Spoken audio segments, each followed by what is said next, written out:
right, good morning. That is one of my favorite songs from Harold Melvin and the Blue Notes. You could be what you want to be. It's the song is entitled "To Be Free," to be who you are. Come on now, notice it says to be free, to be who you are, not who you are becoming. That is to say, who you are. You're like a seed. If you went to the store and you were planning on planting a particular plant or planting a garden and you want to have a particular types of vegetation in that garden, you will look for a specific seed. Not a seed that is to be, but a seed that is. That is, if you wanted turnips, you would look for a seed that was a turnip seed. If you wanted mustards, you would find a mustard seed, so forth and so on. That seed is a representation of what it is, and what has to happen, it needs to be cultivated.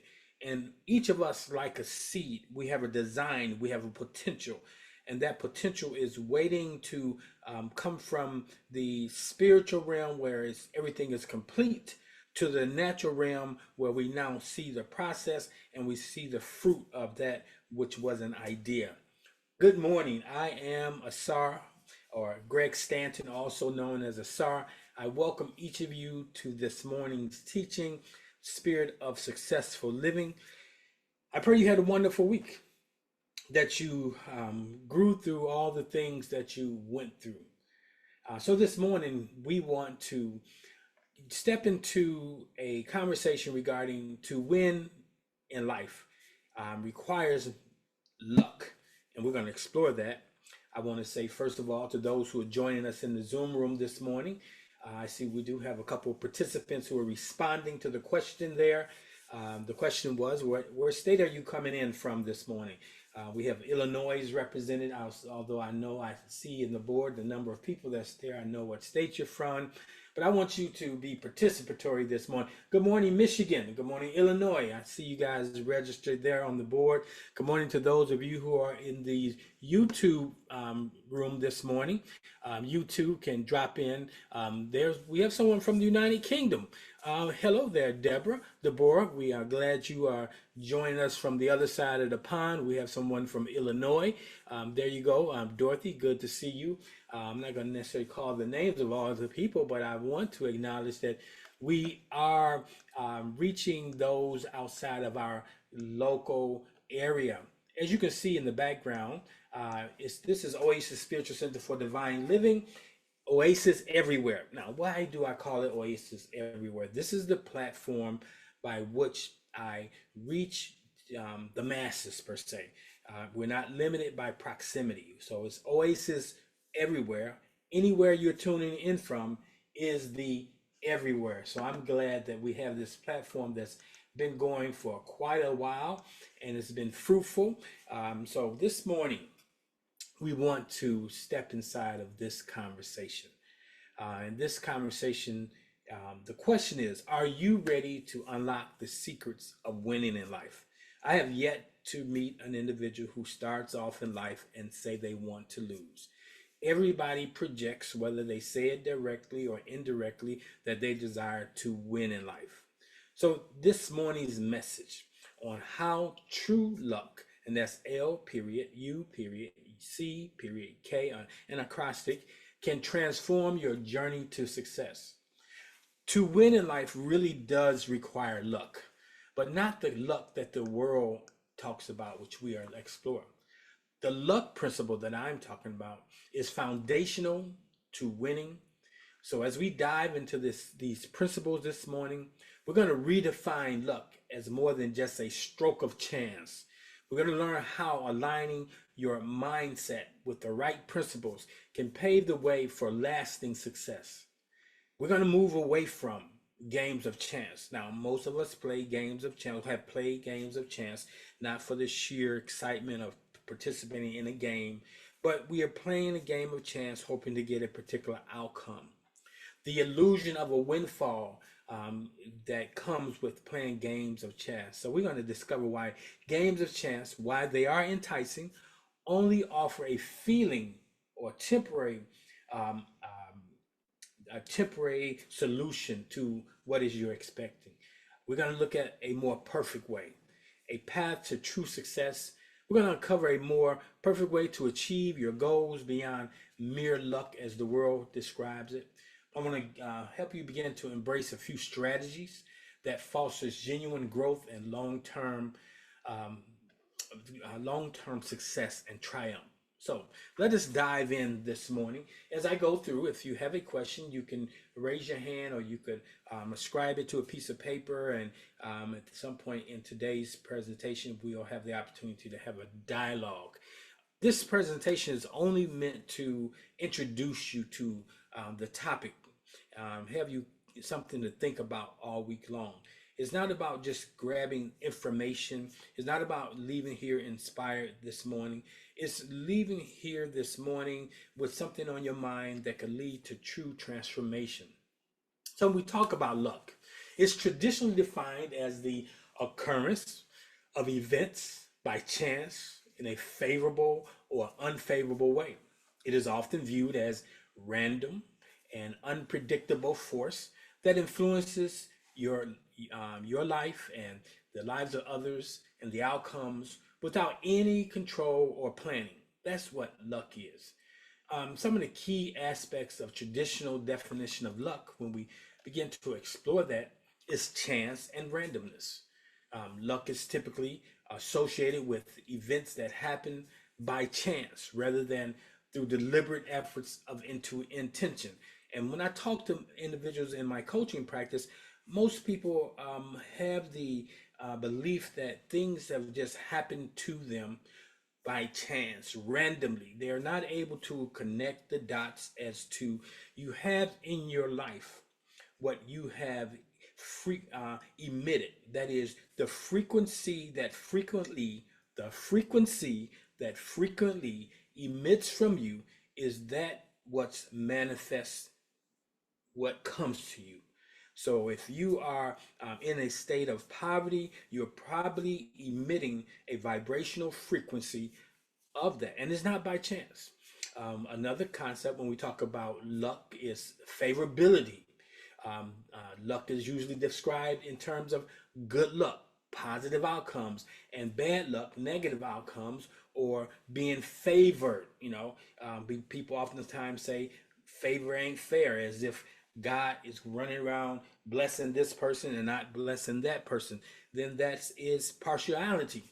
So what we have to understand that favor is fair. Favor falls on those who are favorable to operating the principles. So when we give an example of favorability, finding a $20 bill on the street is considered good luck, while losing one's wallet might be seen as bad luck. Well, I like to tell you this morning, either one of those situations are experiences, and you have to take the experience for what it is. What is it saying to me? If I pick up $20 in the midst of a busy street and I'm the only one that sees it and picks it up, then I have to look at myself as being aligned, that the universe is being fruitful towards me. If I happen to lose my wallet, then I have to step back and say, am I moving too fast? What is this all about? And so I look at every situation in my life as favorable. The word tells us all things work together for the good of those who love the law, or it says the Lord, but the word Lord is transposed as law in metaphysical teachings. So all things work together for the good of those who love the law and are called and are aligned with its principles and practices. As you can see, I take the scriptures that has been given to us and I automatically convert them to a more reasonable and rational understanding that moves me into a possibility that when I'm filtering them through religion, oftentimes they don't have the same power. When we talk about luck, we also talk about unpredictability. Unpredictability. Luck is inherently unpredictable according to some and cannot be controlled or anticipated. You want to move through life. Everybody else says good luck. And when I say luck to you, I don't say luck in the sense of the traditional sense, but I'm saying luck in the sense of what I'm about to expose you to. So when we talk about unpredictable luck, it's a sudden change in, example could be a sudden change in weather, affecting a planned outdoor event can be seen as bad luck. It was unpredictable, but sometimes we think we can predict the weather by following the forecasters. Oftentimes, more often than not, they're wrong. But we usually lean into that with the hope that what they're projecting is true. How many times have you canceled an event because the projection early in the week was that it was not going to be ideal situation? But come the actual day, you say to yourself, I should have followed my first mind, my right mind, and stuck with the date that I had planned. So we got to learn how to be intuitive when it comes to luck. And so I'm kind of getting ahead of myself just by presenting that to you. Lastly, when we look at traditional luck, it has to do with cultural, superstitious beliefs. Many cultures have superstitions and beliefs about what brings good or bad luck, such as certain numbers, objects, or rituals. Now, the thing about that is, it is done unto you as you believe. If you believe in superstitions, but now I like, according to the book of Stevie Wonder, it says when you believe in things that you can't explain or don't understand, that's superstitious, superstition. So I like to move away from superstitions. I like to be able to um, explain the things that I label as my beliefs. Okay. And if I understand it, can explain it, then I can operate inside of it. In some cultures, finding a four-leaf clover is considered a sign of good luck. In some cultures, when you're walking down the street and you split the pole, that's considered bad luck. Or if you break a mirror, that considered 7 years of bad luck. And if you integrate those things into your belief systems, it is done to you as you believe. And that's why I want you to know your beliefs are so powerful. And it's important that at some point in your life, you take time to evaluate your beliefs to see, are the things that I hold as my guiding beliefs helping me, hinder me? Are they true? Are they verifiable? Are they false? Or did they once operate? And now do I have an expanded understanding that goes beyond that belief? Have I outgrew that belief, or even developed that belief?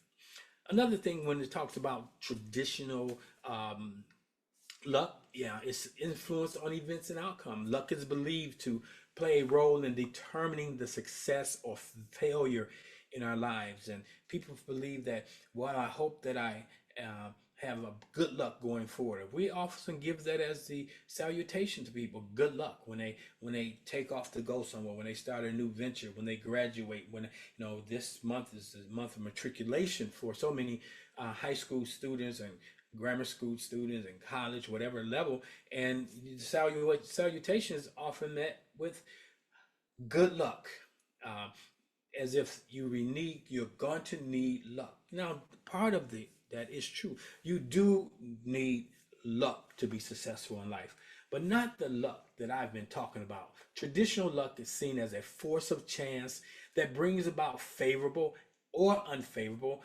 outcomes in a random and unpredictable manner.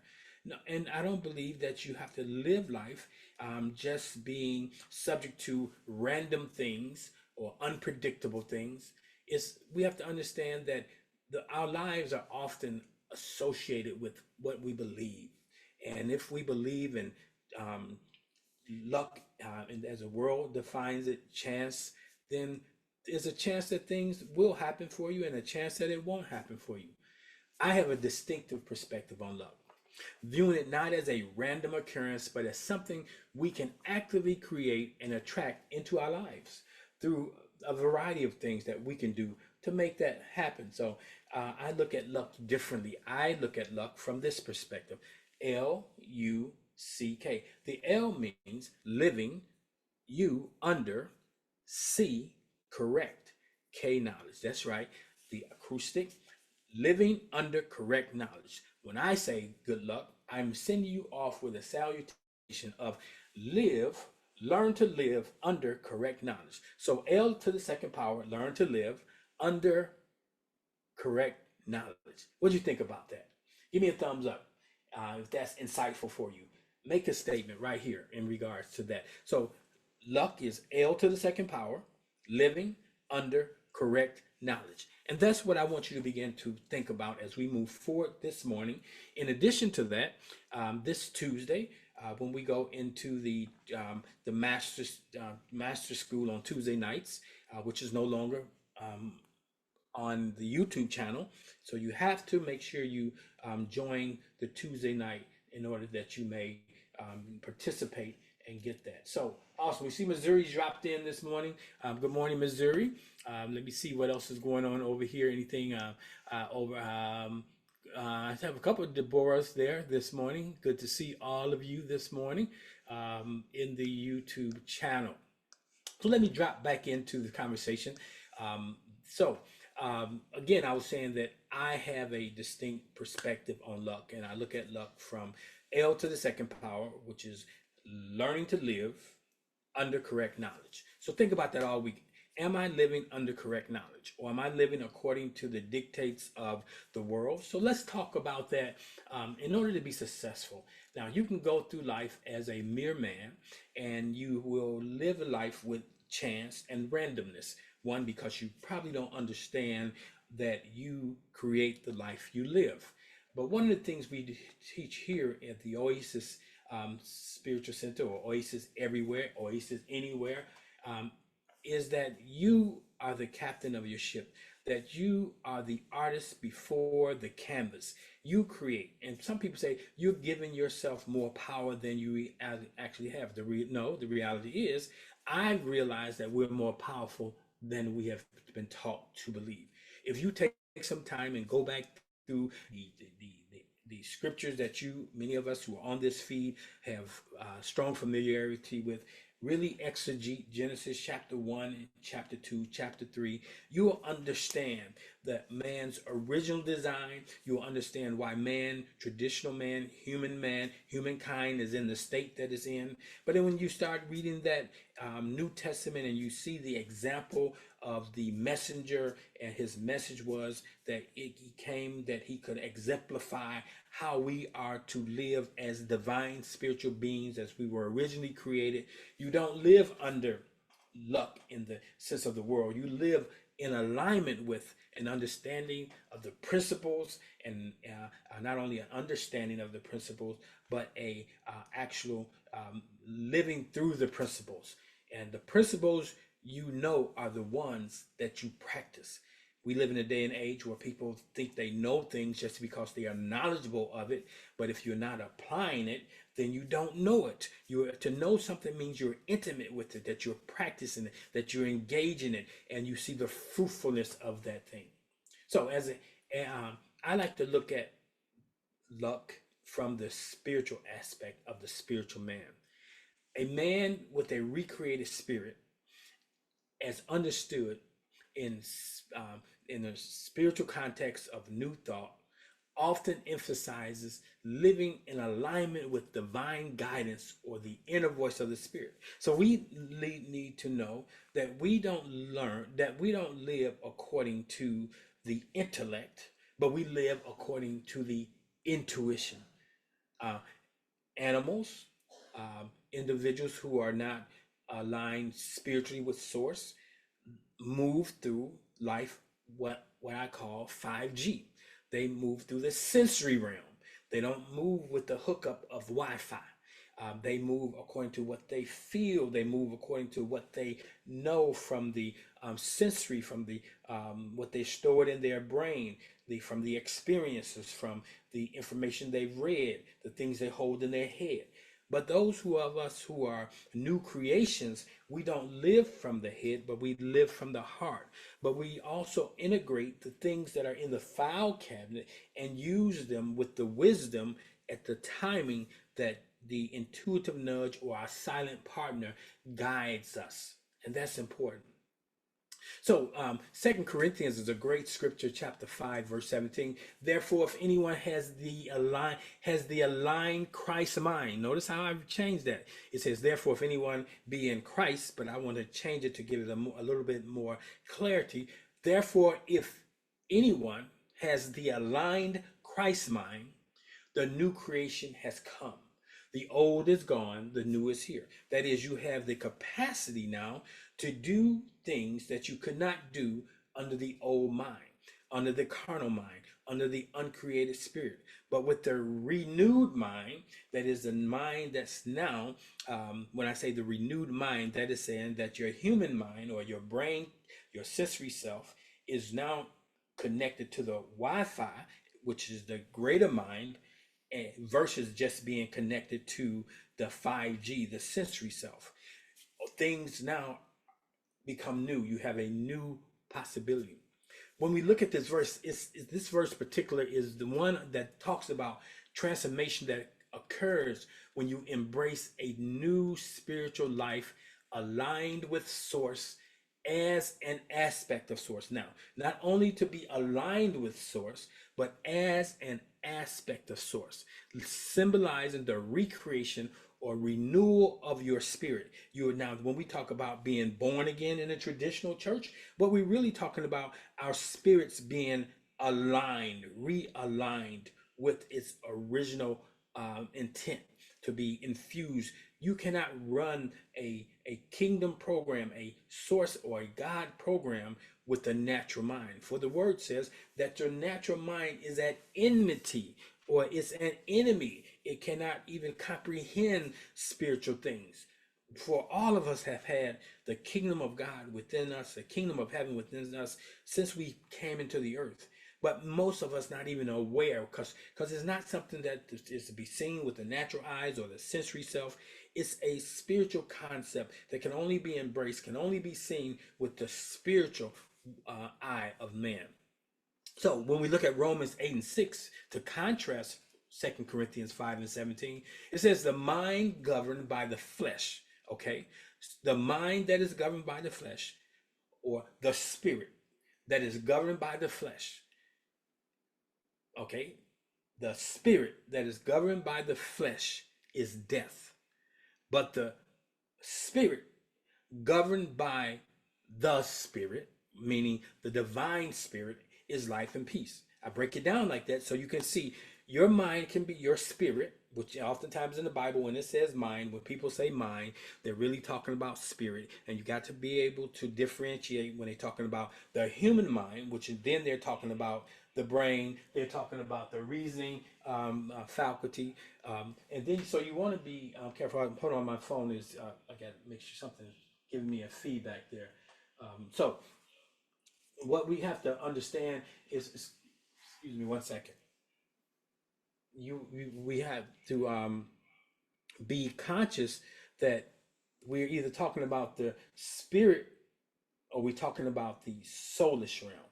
And when we're talking about this, the mind of man, we're talking about the soulish reasoning faculty, versus when we're talking about the spirit or the mind, we're talking about the true essence of who we are. So the mind is governed, the spirit that's governed by the flesh, until you are realigned with, disconnected from 5G, you're governed by the flesh. But the spirit that's governed by the divine mind aligns with source, where we hear the scriptures like, let this mind be in you that was in Christ Jesus, that he did not count it as robbery to consider himself as equal. So that's the place you have to come to be able to run the L.U.C. program, to be able to run the kingdom principles. You have to have an alignment with the divine mind. You must be very comfortable with saying, I and source are one. Okay, we have made source a male when we say I and the Father are one. But you get what I'm saying. You must come to an alignment with the Creator as this creative process, and then you'll be able to do great things and you'll have great success as you move through life. So this particular scripture contrasts the outcomes of fleshly or carnal mindset versus a spiritual mindset. It highlights that a focus on the fleshly desires leads to death. And death does not mean that you're dead as a doorknob or you're in a casket, but it means you're not fruitful. You can't run the program. You cannot operate to full capacity. It's like the seed that is not sown into its proper soil. It will not germinate. So it's just, it has capacity, but it has potential, but its potential is limited by where it's at, what it's being, how it's being cultivated. So your potential increases when you are in an environment that cultivates, that calls forth, that stirs up that which is in you. Okay, that's important. From a spiritual perspective, intuition is often defined as a deep inner knowing or insight that transcends logical reasoning and empirical evidence. Luck in the world sense is based on empirical evidence, based on experiences you have had, based on what others have told you, based on what you believe to be true, and then you hope that you can get a certain outcome. But when you operate through your intuitive urge, your intuitive self, you have 100% outcomes that align with what you desire. Now, here's some key elements of intuition from a spiritual viewpoint that you have to know. So this morning, I'm talking about how to win in life, and to do so requires that you live under, live, learn under correct knowledge. So when we talk about some of the key elements of intuition, it's an inner knowing, and we all have the capacity to walk inside of this inner knowing. The word tells us to lean not to our understanding. That is, don't depend firstly and solely on what you think you know, what you've already experienced, because every experience that you are into today is a new experience with a new possibility. The only reason you get the same old outcomes is because you use the same old process. So we got to know that there's an inner knowing. Intuition is perceived as an inner sense of knowing or understanding that arises without the need for conscious reasoning. Right? You don't have to go into deep thought. You go into meditation. And in meditation, when you go into the Bible tells us to go into your prayer closet and shut the door. That is, you shut the door on all outside stimuli, and you go into the most holy place. And as you go there, you decrease. That is, the I-ness of you decrease and the I-ness of source increase. You become consumed with, you align totally with. When you align totally with, when you come in full resonance through meditation, then you begin to get the downloads. The word of God tells us over in Job 14, that when you go to sleep, upon when your head is lying upon the bed, that God source downloads through dreams and vision. It downloads into you. It gives you instruction. It gives you correction. And so there's a science has come to know that once we get into a certain vibrational frequency, I think it's the theta wavelength, then that's when we can get we can be reprogrammed. So we want children from the early age, from the conception in the womb till about 7, they spend most of their time, I believe, in the theta wavelength. And the theta wavelength allows to absorb. They're being programmed. And so we are programmed by the external things that we see, hear, feel, experience. And we begin to walk naturally and be successful through life because we understand, when I smell smoke, there may be fire. When I hear lions roar, I may need to run, unless I'm a lion tamer. And so we learn to operate inside of the carnal mind, but the carnal mind is limited to the world of matter. If you want to be able to be in this world, but not of this world, you must be able to run the spiritual program. And in order to run the spiritual program, you must be spiritually realigned. Now, it has nothing to do with goodness or badness. It's a realization that I need Wi-Fi. I need the hookup. So when we talk about inner knowing, we're talking about feeling strongly that a certain decision is the right one, even without a logical evidence. When you've had that situation where you said, man, I should have followed my first mind or my right mind. We understand that when we talk about intuition, we're talking about divine guidance. Intuition is often seen as a guidance from a higher power. the divine mind, or the universe, providing insights that align with one's higher purpose. Example, receiving a sudden insight or idea that feels inspired or spiritually significant. The word tells us that source will give you a witty invention. The problem is we don't take time and we don't ask. We don't commune with, we don't turn over to and say, thy will be done, not my will. We continue to try to do our will in our own way, and we get in the way. Okay, so we got to understand that there's divine guidance available to us. Now, divine guidance comes by way of a connection to our higher self.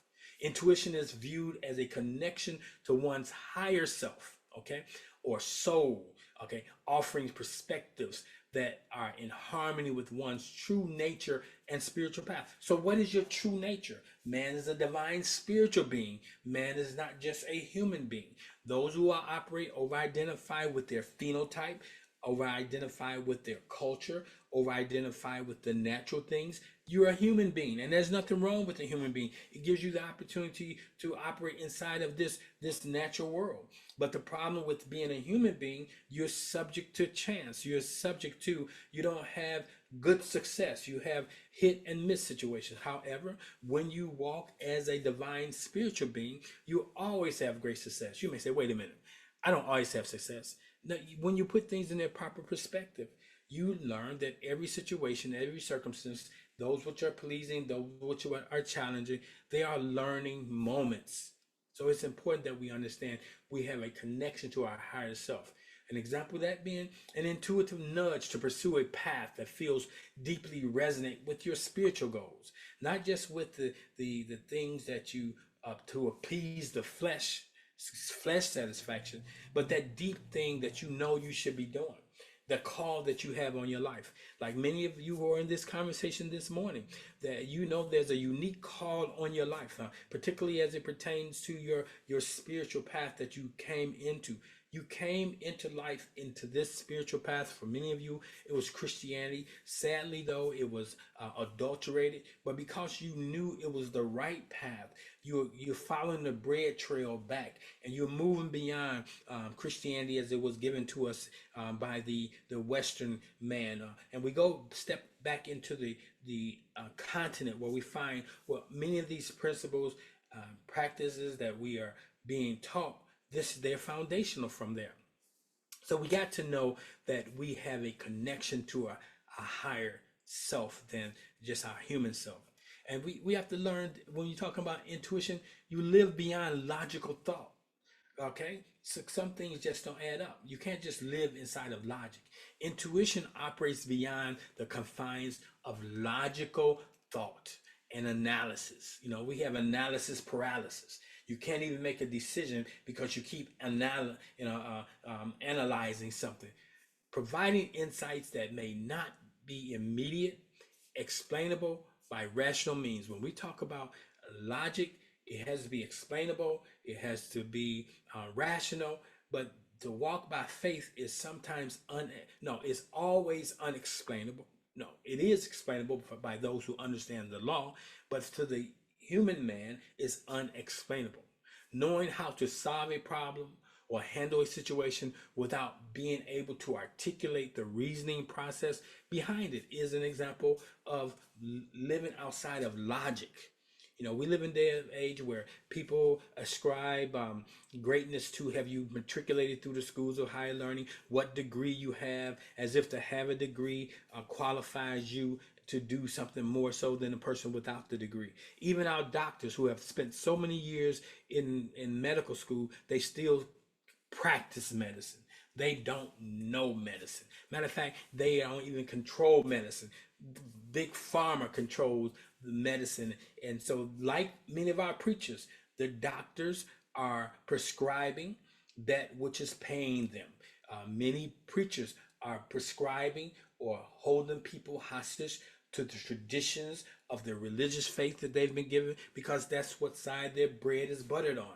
If you are not bivocational and you live according to what comes through that plate, you are going to be hard pressed unless you have a true spiritual conviction to teach anything that will cause the people to move away from the church or giving. That's why I felt it was always important to me to have a another vocation. I was always bivocational, and being bivocational early in my ministry gave me the opportunity to challenge what has been taught. And it may mean at times the things I taught, people ultimately moved away from.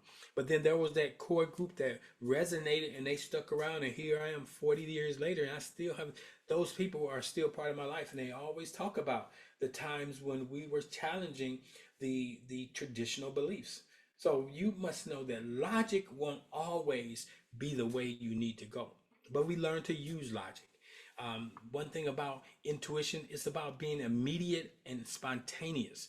Intuitive insights are often immediate and spontaneous. And if you snooze, you lose. If you don't move when the spirit says move, guess what? You lose. Without being able to articulate the process, you still have to do it. Okay, having a sudden urge to reach out to someone only to find that they needed support and exact at the exact moment. The other day, I thought of one of our participants who were from Georgia, and Spirit said, no, the Spirit didn't say it because she came to mind. I was mindful and I put the call in. And she was sitting there reading some information on intuition. So my call to her was affirming to her because I was at the same time, I had been reading this week on intuition. And so we began to break bread together and share what she had come across, what I come about, the different perspectives, and it was a fruitful conversation. So just following the lead of the Spirit. You ever thought about somebody, and they called you? You know, that's an intuitive nudge, an intuitive uh, urge. You know, when we talk about intuition and the holistic perspective, intuition provides a holistic perspective, often integrating various aspects of a situation's or life in a way that feels cohesive and meaningful. How it all comes together, such as sensing the interconnectedness of events and understanding the bigger picture without needing detailed explanation. When you run into somebody, it's not happenstance or a coincidence. It is things are in alignment. So, from a spiritual perspective, intuition is a profound inner source of wisdom that we need to begin to pull on, and guidance that comes and it connects us to a higher source. It connects us with the all knowingness of God, of source, of mind. This is the type of intuition you want to begin to live life with. So here's how a person who is living the correct knowledge, that is L to the second power, living, learning under correct knowledge, can exercise the intuition over the intellect. We are called, now, I value the intellect, but I don't lean into the intellect first. I lean into the intuitive self, and I use the tools that I have amassed from intellect to complement, to carry it out. The best way to do it, perhaps. Sometimes the intuition may tell you to do something, but it may not tell you how to do it. It just has affirmed that it's time to do it. Then you lean into your intellect, or you begin to gather a team of intellectuals who you give the vision to, and they pull it off. So here's how you can begin to exercise intuition over intellect as we prepare to wrap up this morning. Okay, for those of you, it's L.U.C.K. Notice I put it there, but it's L to the second power, living, learning. Somebody can type that in, living, learning under correct knowledge. Okay, so the first thing you want to do is begin to cultivate spiritual awareness, and by showing up here on Sundays, by being engaged with me, you're cultivating another level of spiritual awareness. Regular spiritual practices such as prayer, and I don't like to say prayer because for most people, when you say prayer, that talks about petitioning, that talks about asking. I prefer to say meditation and contemplation. So when you're in meditation and contemplation, it enhances your sensitivity to that inward voice, to that inner voice, to the spirit man. you pick up the vibrational frequency of source. You can begin to feel source. Example: a person may begin your day with meditation, seeking guidance and clarity. We do that Monday through Fridays. Morning meditation. We start with the breathing to center us. We go in and we shut the door, and we have a brief time of reflection. Then there's prayer. So that's important. You have to begin your day. The word tells us, I think it's Psalm, the 46th division of Psalms, verse 10. It says, be still and know that I am God. So here's the be stillness. Okay. You only always got to be doing something. So be still before you start. And this is what you want to know. You don't want to know that I am God is out there, but you want to be still and come into alignment with the saying that I am source. Okay. And that in knowing this, you will affirm that you will be exalted amongst the nations, amongst the community, within your family. You will be exalted in the earth. And that's the 46th division of Psalms, reworked, made personal. By being still and connecting with the divine, I like to say aligning with the divine, coming into true resonance with the divine, you enhance your ability to receive and trust intuitive guidance. In all that you do, intuitive guidance. Give you an example. When I came to St. Louis, I followed the intuitive nudges. And sometimes the intuitive nudges because one door closed, this door closed, and you just follow the open doors. So the open door got me to St. Louis. And there came a time where I've been trying for years to get back with the federal government after taking a 20-year break. But then one day I had an intuitive nudge to check the USA Jobs Registry, and there was a position that was open with the federal government, and I applied for it. So I applied for it, and it was interesting. I applied 3 different times. Had 3 distinct interviews, and then I one day was sitting. It was towards the end of the year, and I heard in my spirit to call and check on the process. And when I called that day, they told me that the award had been made to an individual for the position, and that I was the second man up, and they chose the job. So I said, thank you. I hung up the phone and I went into a practice called revisioning that many of us have not been taught, the ability to revise a situation. And I went into meditation and I re-envisioned that phone conversation. I re-envisioned the process of selection that had taken place. And within probably 3 hours, I got a call from the HR manager, and they said to me, well, the person who had originally accepted the job rescinded his acceptance. Are you still interested? And I chuckled and I said, most definitely. And so when I'm saying to you, sometimes we allow things to get away from us because we don't stand our ground. But you got to know when to do that. I had the intuitive urge that was my job. And I've been in that job now 4 years. I mastered the job. I get many accolades. Those who look at me are amazed that I'm able to do the job in the way that I do it. Now, I know that those who look at me who were on that selection committee, that they made their decisions by logic. Now, maybe that individual had more degrees than me, more experience than me, but I was the man for the job. And so what we got to understand is sometimes people don't see what you have seen, and you got to hold your ground. Or if you let go and let up, then you lose it. So another thing we have to do is trust the inner promptings. We got to learn to act on intuitive nudges or feelings, even when they contradict logic, reasons, or lack empirical support.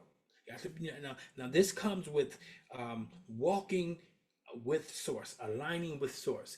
Example, choosing to help a stranger despite your busy schedule based on a strong inner sense. That's the right thing to do. Like the other day, I got out of my car. I was kind of in a hurry, getting into my building, and this young man walked up to me and he says, "Could you?" He just asked for some money. He says, "I'm hungry. Can you go across the street and order me some food?"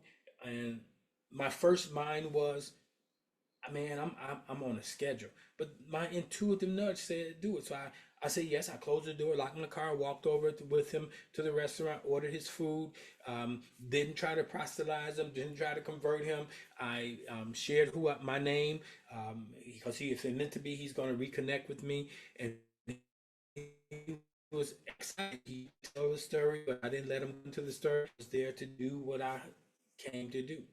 So it happens all the time.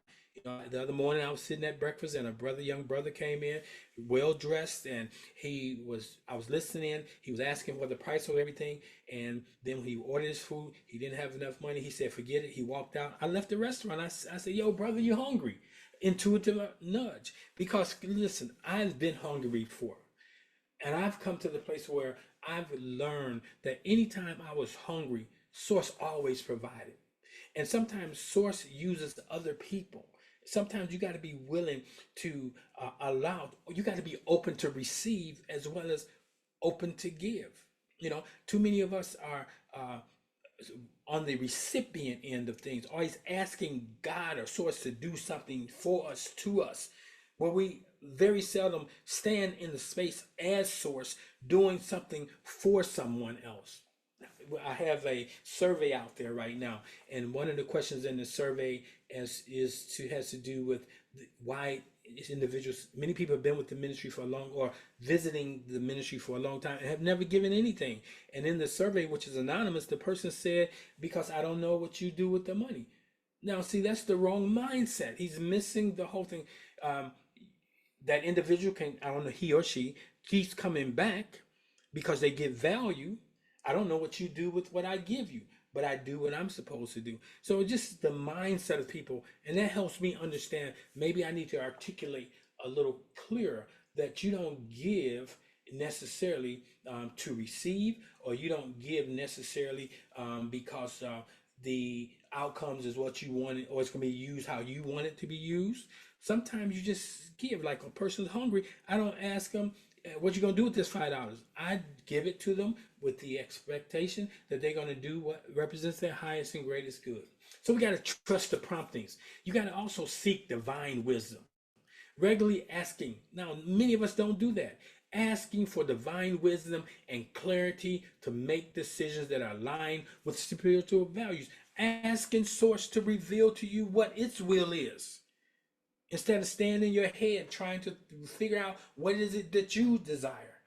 No, you get clear. It says the Lord, the word will Source will give you the desires of your heart, the things that you should be aligning with, the things that represent your highest and greatest good.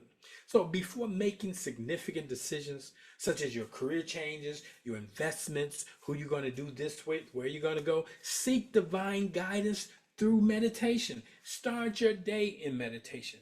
They call it now being mindful. Go through your day mindfully. I encourage you, take times to take a break through the day. When I'm going through my day and I have a problem or a situation that I need to solve, or preparing to sit in front of a veteran to help this person find competitive employment, I go into meditation because Spirit already knows. I don't even have to go into a deep dig into where they coming from and all those things. I ask general questions, but I've already come into alignment with what's best for them. And then what happens is I have that job or that company in my book of business, and I begin to explain to them and give them the options, and they usually choose the one that I knew that they were going to choose, and ultimately they get their job. And these guys are getting jobs, people getting jobs who have felonies, people getting jobs that have less than perfect credit, all the things that employers look at. Because when you align with a Source, when you follow your intuitive urge, guess what? Things always work out for you. James 1 and 5 tells us that if any of you lack wisdom, that is anointing, that wisdom is not knowledge. If you lack the knowingness that comes from the divine, you should ask the divine. It says, if any of you lack wisdom, ask God, who gives generously to all without finding fault, and it will be given to you. So I like to restate that if anyone is out of alignment with Source, get into alignment with the Source, commune with Source, And source will give you generously wisdom to do the things that need to be done without finding fault. See, source is in a relationship. Source is not saying to you, you got to be perfect in all you know to do from the perspective of you don't smoke, you don't drink, you don't cuss, you don't do this, that, the other. No, source is not performance based, but your relationship is relational with source. He loves you just as you are. Okay, so actively seeking wisdom from source, aligning with it, trusting that you and source are one, that you have the resonance of source, and that you have the ability to download the solutions. It'll all come intuitively, and you'll be aligned with the life of success. The fourth thing you want to do, you want to value your spiritual insights, prioritizing your insights received during spiritual practices. That is, you want to write down when you wake up and sources is giving you a dream. You may not understand the dream, you write it down. If you throughout going through the day and you get a creative thought, you write it down and you capture them. That's saying that you find value in the things that are being shared with you. Deciding to pursue a passion project because it feels divinely inspired, despite logical concerns. About feasibility. You start where you are.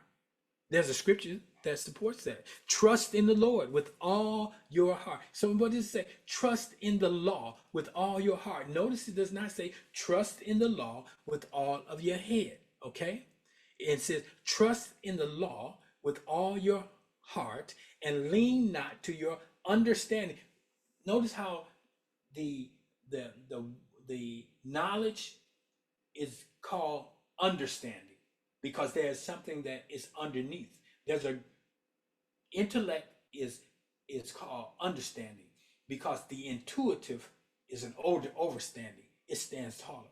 And it says, in all your ways, submit to it, and it will make your paths straight. Learn to walk in the vibrational frequency, trust the intuitive nudge, listen for the intuitive nudge, become one with it in spirit, and you will always, it says, the steps of the righteous are ordered by the law. Okay, so we got to understand we must trust. Now, I want to share this and I'm going to go deeper into it on Tuesday night when I talk about the head and the heart. Many of us lead from the head. We have a divine or we have great ideas, but they're not source ideas.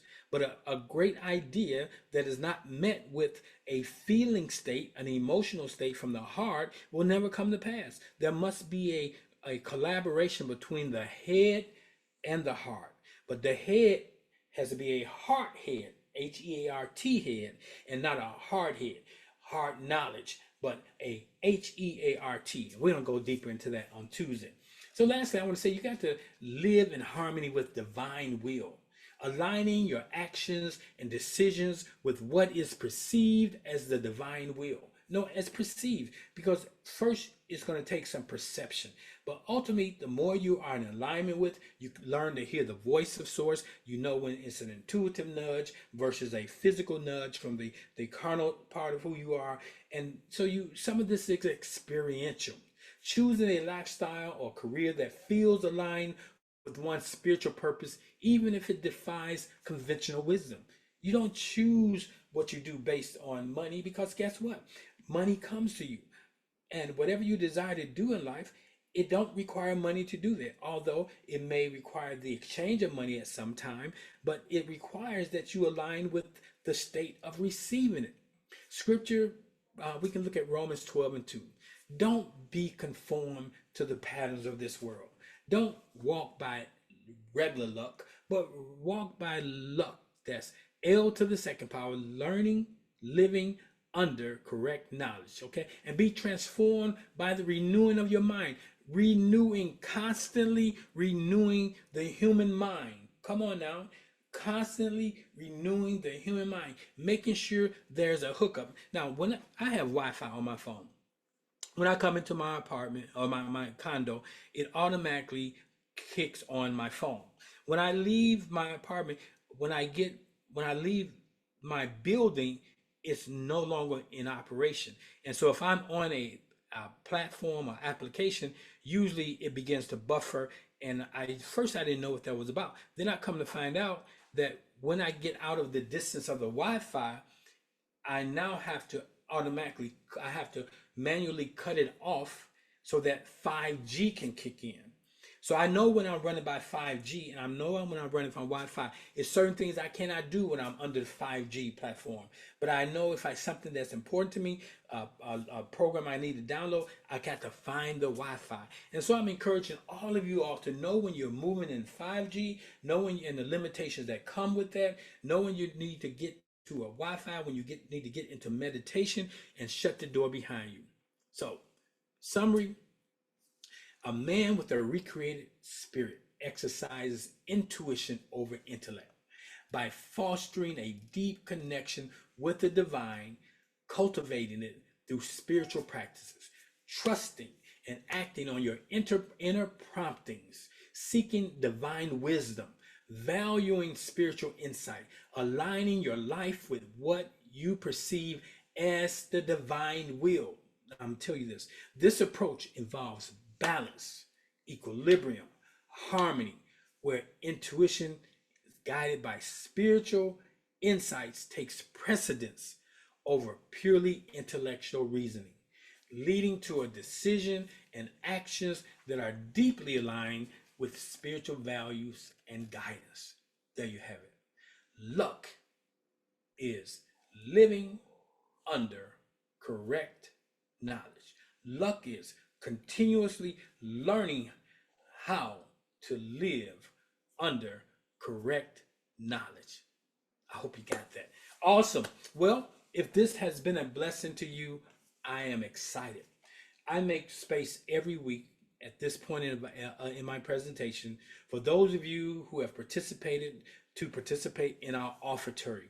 If this ministry represents a place you would like to sow a seed today, all you have to do is go to your phone, go to your Zelle or your Cash App. You can put the number 708-368 into the platform, and it will bring up Oasis Spiritual Center 708-368-1076, and you can transmute what you have in your possession into the possessions of the ministry. Now, you don't give because we have a need, or neither because we expressing greed, but you give because you understand sowing prospers you.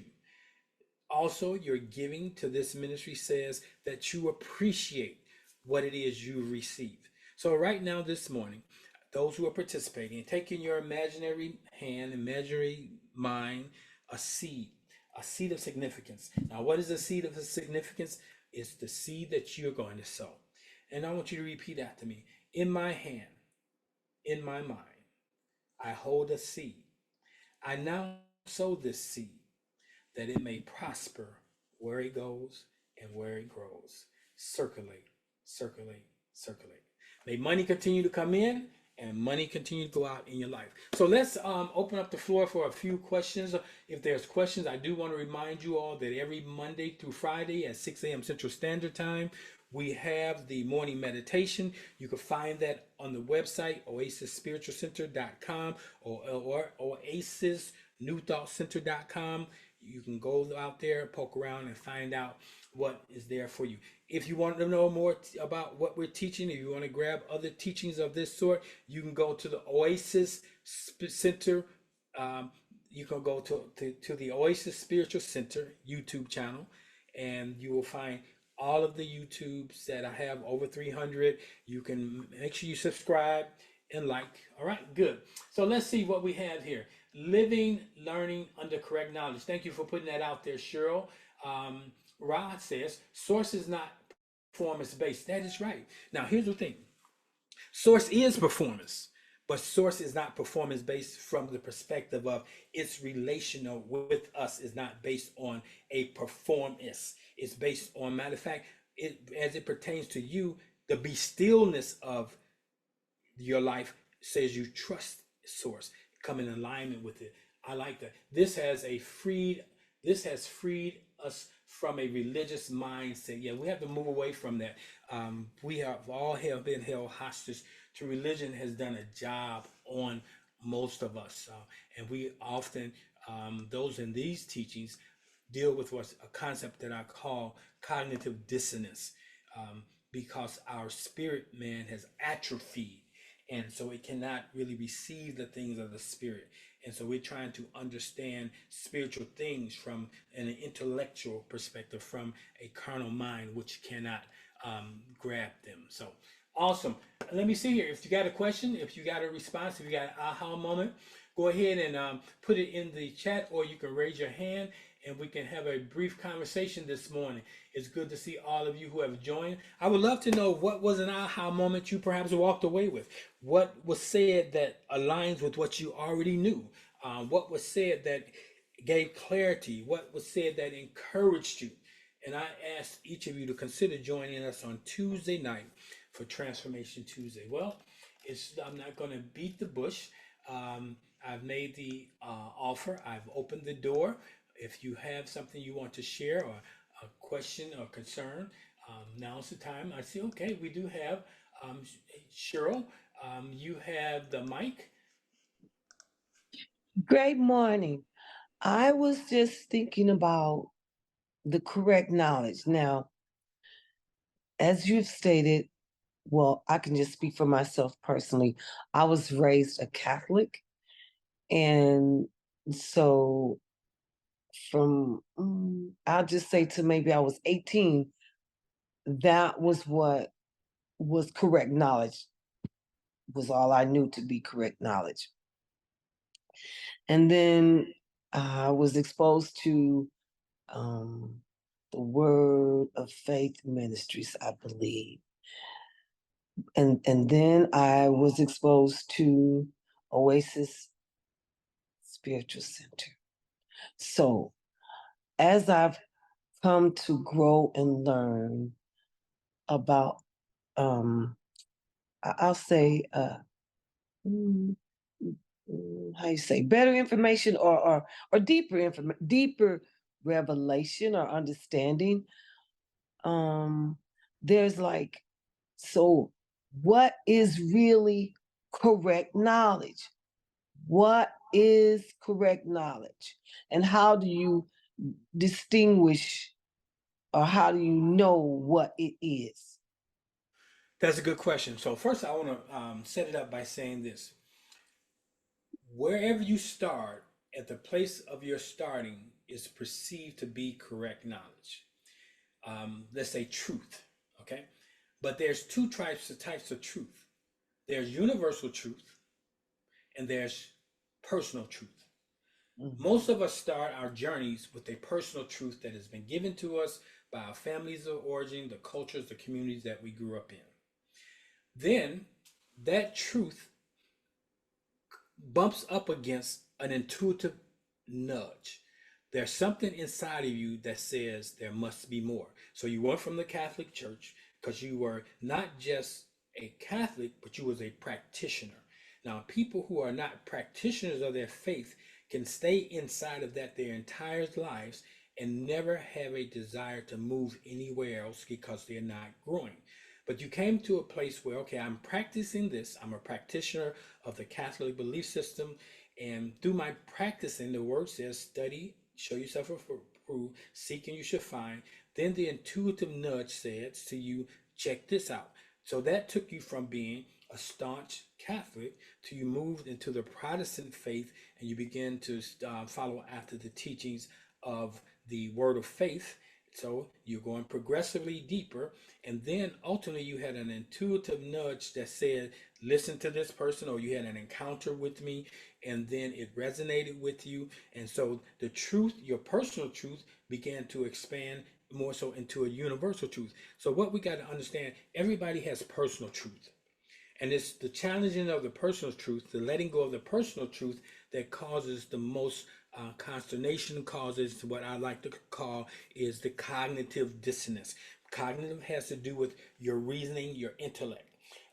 And the dissonance when the intellect, the reasoning, in have an encounter with the spiritual truth, something you can't, that's not tangible, something you can't weigh, and this goes beyond a belief, but it's a knowingness that you just have inside.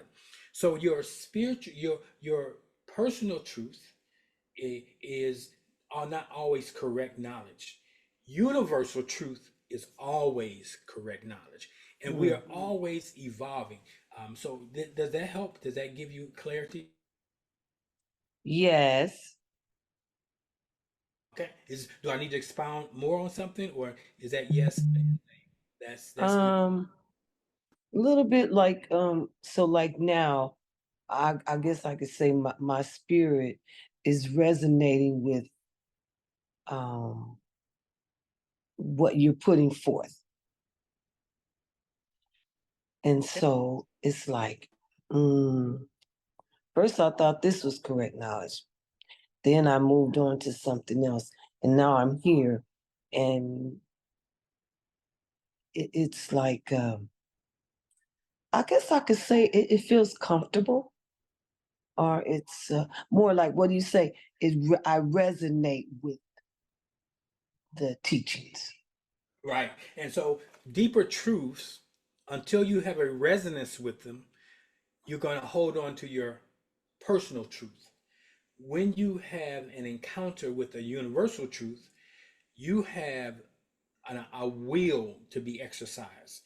I will step into this unknown, this unfamiliar, and then it unfolds because the universal truth will never impose itself on you from the perspective that it makes you believe it. But universal example, gravity is a universal truth. No matter what side of this country you're on, no matter what state you're in, as long as you're in the earth, gravity applies the same for everybody. Mm. So that's a universal truth that is also a personal truth. But we all have personal truths that are not universal truths. Like some people have a personal truth that sickness and disease is part of who they are and what they're going to experience in life. That is a personal truth, and it's according to their belief they experience that. But then there are some who come into the enlightenment that they are fearfully and wonderfully made, and that they have the ability to heal themselves, and then they have the universal truth that sickness and disease is not the most healthiest state and does not have to be known amongst those who align with and operate within a certain vibrational frequency. And so Yeah. our personal truths should be always challenged to come in alignment with the universal truths. Now, we don't know every universal truths. We only encounter the truths that are necessary for us at this point in our lives. Does it make sense? Yes. So when you have an experience, that experience, you automatically will deal with the experience from what you know to be your personal truth.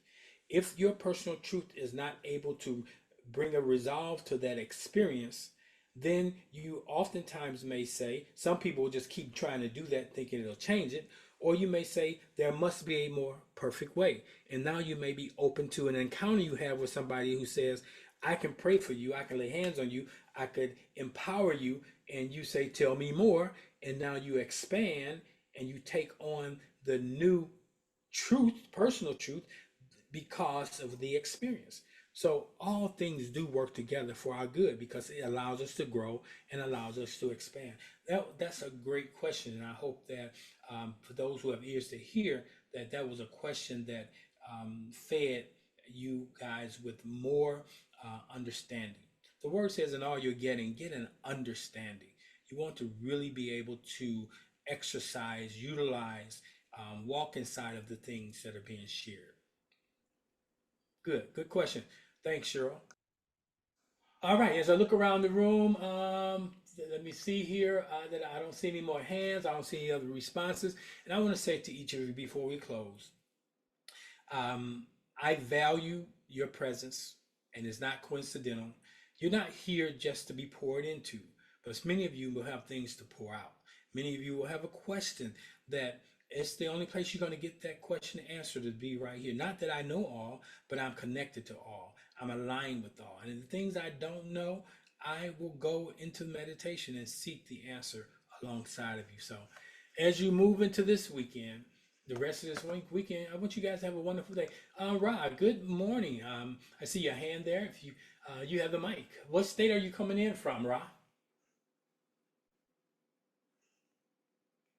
You can unmute yourself there, and either you see Uh, there. There you go. Mississippi. Yes. Okay. My aha moment was intuition and intellect. So are you saying when I think I typed in I said intellect is head knowledge, natural man, and intellect is heart source within our true nature. Yeah. So So you got it right. okay. Intellect is the head knowledge, the sensory self. Intuition is the heart knowledge. Source communicates to your heart, not directly to your head. The things that you get intuitively hits your heart, and then you share the things from your heart with your head, and hopefully your head is in alignment with the heart, and says it gives credence and precedence to spiritual matters over natural matters. Okay, like a person may say, I can't see that, then they cannot receive that. But when a person says, I don't necessarily see that, but something in my heart of hearts says you're right, and then that's way that person's intellect is now open to expand and to grow. Good, good, excellent. Thank you. Did I answer that? Did I affirm, give you clarity that you're in the right vein? Yes, sir. This is Sister Rachel, but I didn't finish typing my name in. Okay, okay. So, okay, Sister Rachel, I thought Ron, then I heard the voice and I know exactly who you are. We're calling in from Mississippi, so we're getting there. And throughout the weeks and days, others from other cities will come in, and we hope they become part of our community also. Excellent, good. All right. Looks like everything. Awesome teaching. I see that over in the YouTube channel. 'Cause that's coming from Dorothy. Happy Mother's Day, Dorothy. Happy Mother's Day to all the mothers under the sound of my voice. May this day be filled with joy. And if your children are not with you, or if they have made any of your children has transitioned on, may you find peace in knowing the experience that you've had with them, the joy that came into your life when you birthed that child into the earth realm, and the expectations that have been met. And know this, if you have children, Source will get them to their expected end. Just continue to hold them up, see them in the light of what you know they are designed to be versus what they may be actually actualizing as at this time. That's a word of encouragement to all of you. Happy Mother's Day, Mom. Happy Mother's Day, Rachel. Happy Mother's Day, Sharon. Happy Mother's Day, Cheryl. Happy Mother's Day, Rachel. All of you guys who are on this inside of the Zoom room this